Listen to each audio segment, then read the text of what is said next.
Reddit question: what is the most hurtful thing you've ever accidentally overheard about yourself? I woke up abruptly, the pre-dawn light barely filtering through the bedroom blinds on Valentine's Day morning. The apartment was quiet, except for the low, conspiratorial murmur of my girlfriend's voice coming from the hallway. I blinked the sleep from my eyes, reaching for her side of the bed, only to find it cold. That's when I heard her, speaking on the phone to a friend.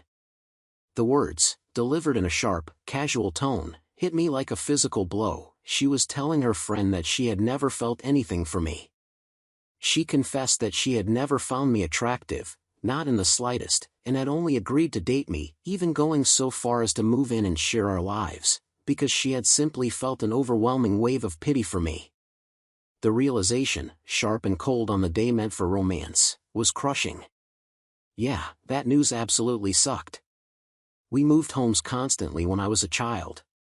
Consequently, my sisters and I were perpetually the new kids in town, and we were instantly subjected to the full brunt of relentless teasing and the cruel, complex drama that inevitably accompanies being an outsider.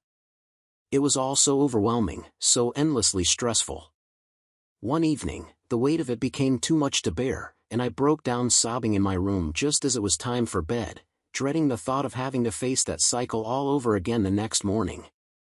My dad and I had a long, heartfelt conversation. He sat on the edge of my bed and listened.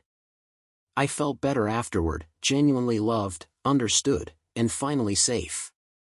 He leaned over and turned off the bedroom lights. As I started to drift off, I remembered one last thing I wanted to share with him and slipped out of the room. As I reached the kitchen doorway, I heard him speaking quietly to my mom. Let's use the English name Sarah.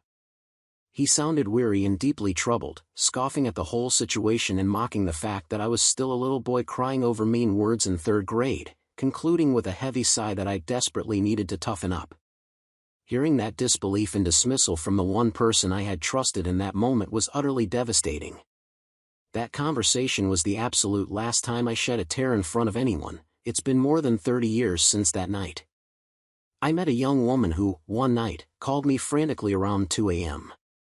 She explained that she was heavily intoxicated at a party, surrounded by a group of unfamiliar men, and felt profoundly unsafe. Despite having an early start for work the next morning, I immediately drove across town to pick her up. I brought her back to my apartment where she quickly passed out cold from the alcohol. To ensure absolutely no one would suspect anything inappropriate, I carefully carried her and settled her into my own bed.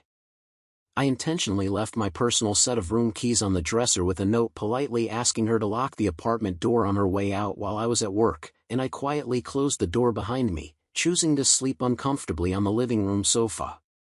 Weeks later, I accidentally overheard her talking loudly at a gathering, telling mutual acquaintances with a sly laugh about how relentlessly I had supposedly tried to sleep with her that night while she was drunk, despite my actions being purely protective. I had literally just taken her to a safe room so she could rest.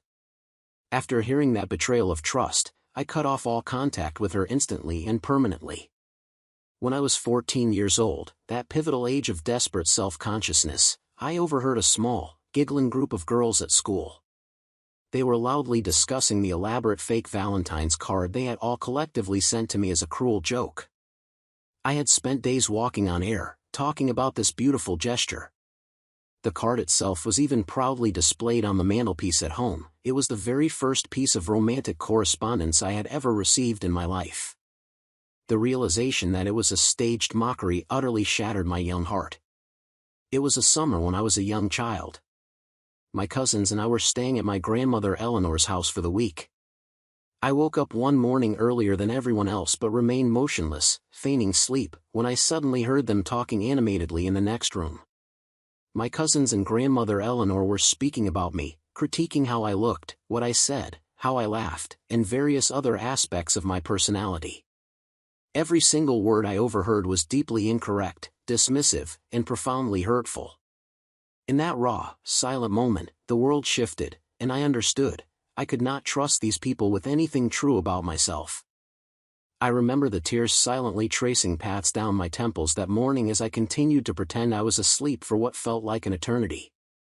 I have a slight, complex spinal curvature that causes my rib cage to be visibly asymmetric and strange-looking, One side is unnaturally set about half an inch further forward than the other.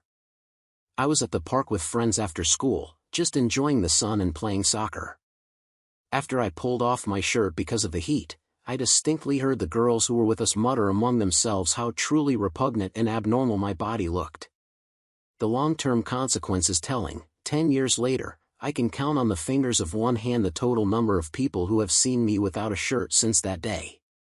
When I was only 11 years old, navigating the early awkwardness of puberty, I overheard one of my aunts telling my mother that my arms and legs were visually repulsive because of my dark, thick body hair and that I desperately needed to do something about it. The casual disgust in her voice was deeply ingrained, and I immediately became intensely self-conscious about my appearance. The story of the hairy girl. When I was in 7th grade, I lived in a small, isolated town in East Texas. I was perpetually awkward, painfully shy, and felt like a true ugly duckling. In a desperate bid to finally belong, I decided to try out for cheerleading, as those girls were the very definition of popular and beloved in our school. I successfully made the team and genuinely considered them all my friends, despite their habit of being cruel to virtually everyone they deemed not cool. One day during a complicated practice, the bases of my stunt group, the girls responsible for holding me up, deliberately dropped me. I landed hard on my backside, badly injuring my coccyx. At our very first official game, while we were standing on the sidelines during a timeout, I clearly heard the team captain, let's use the English name Jennifer, giggling with the other base. Jennifer was loudly laughing about how hilarious it was when she and the other girl had purposely thrown me, and she added that they had been hoping I would be hurt badly enough to be completely unable to participate in the game. I was 13 and had a couple of temporary roommates for a period in college. Let's use the English names Maria and Jessica. I happened upon their recent activity on Facebook.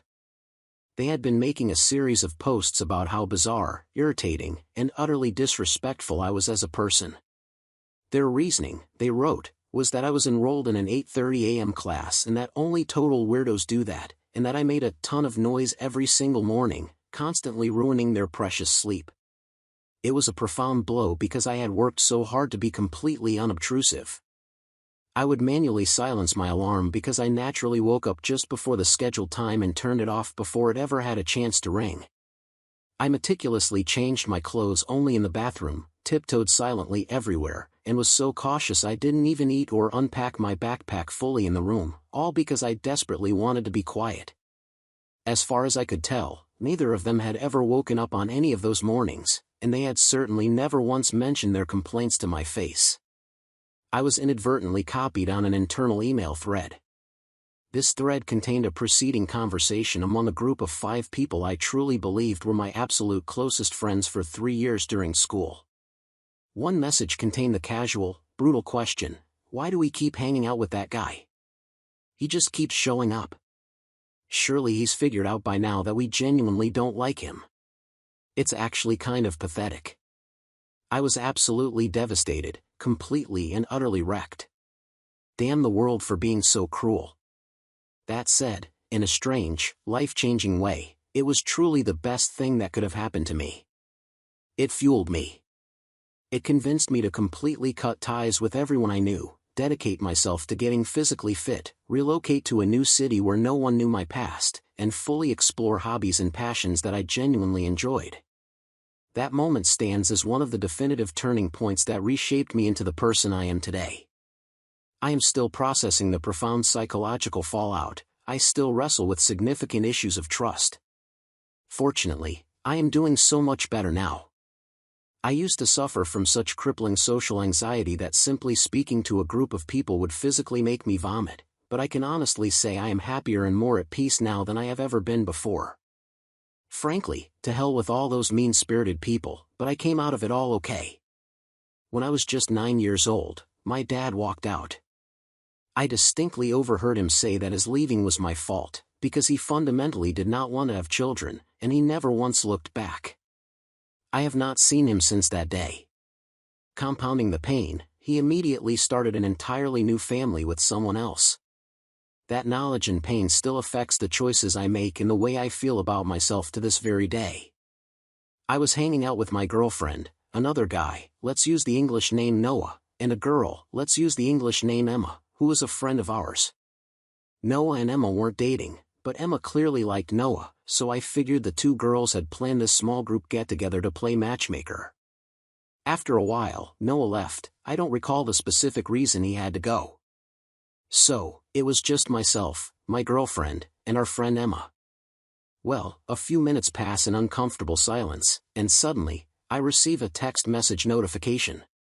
It was from my girlfriend, but the message itself read, "How do we get him to leave? Don't say anything." The message was obviously intended for Emma, not for me. The sudden, raw clarity of the situation was sickening. I immediately stood up, making no comment, and walked out. I believe she finally understood what had happened when she saw me get into my car and drive away. I absolutely swear this girl only wanted to be in a relationship with me so she could brag that she was dating someone. We were 16, and she was completely resistant to ever spending time alone with me. She constantly claimed to be busy during the week, and on the weekends, we always socialized exclusively with our larger circle of mutual friends.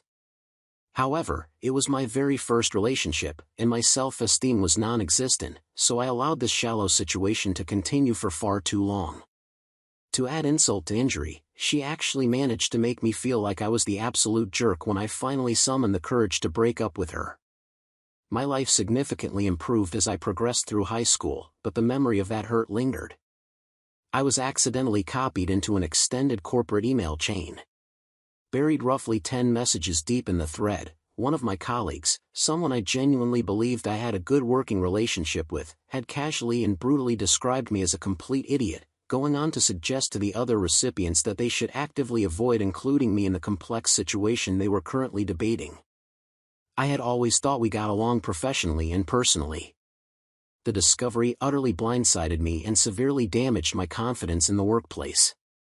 I had just moved into my dorm room for my second year of university. My assigned roommate was my best friend since the 9th grade. My belongings hadn't arrived yet, and it was my official check-in time, so I politely asked him if I could use his computer quickly. He casually agreed. I sat down, and he had an active conversation open with another friend of ours. I didn't scroll up the history, but the visible portion on the screen was enough. They were currently discussing how profoundly weird I was and how utterly miserable it was going to be for him to share a small room with me for the next year.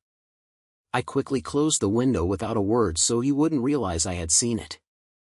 I checked in and went about my day, but the damage was done. We still lived together that year, occupying the same space, but we didn't spend any time together socially at all, we simply coexisted.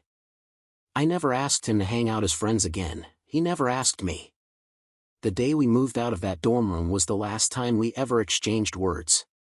That was over 10 years ago. We had been inseparable, chatting every single day for 6 years straight, and we haven't spoken since that move-out day. I still don't know if I unconsciously did or said something significant to change how he felt about me, or if he genuinely never liked me as a person to begin with. The crushing possibility of the latter truly warps your ability to form future close friendships. And honestly, the former is just as bad, knowing that you are apparently capable of unknowingly saying or doing something minor that completely obliterates a 5-year friendship. Thank you very much for watching the video. Remember to leave your like and subscribe.